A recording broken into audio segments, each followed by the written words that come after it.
મહીસાગર જિલ્લામાં ST bus અકસ્માતમાં police કોન્સ્ટેબલનું મોત થયું। મોરવાથી અમદાવાદ જતી એસટી બસનો દરવાજો ચાલતી ગાડીમાં ખુલ્યો।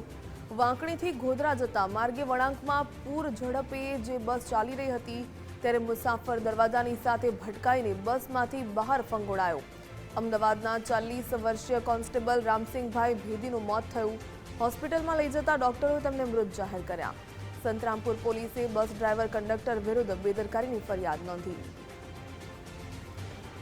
વધુ વિગત મેળવીએ સંવાદદાતા હસમુખ રાવલ પાસેથી। હસમુખ, મહીસાગર જિલ્લામાં એસટી બસ અકસ્માતમાં પોલીસ કોન્સ્ટેબલનું મોત નીપજ્યું, આ સંદર્ભે વધુ શું વિગત?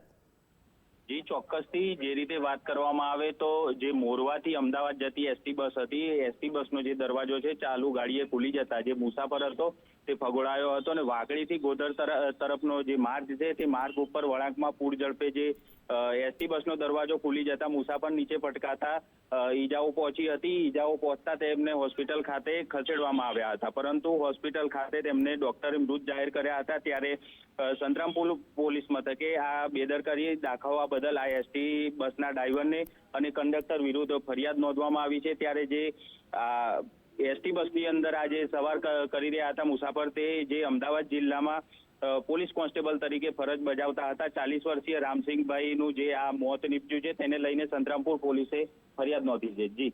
જી ધન્યવાદ જાણકારી બદલ।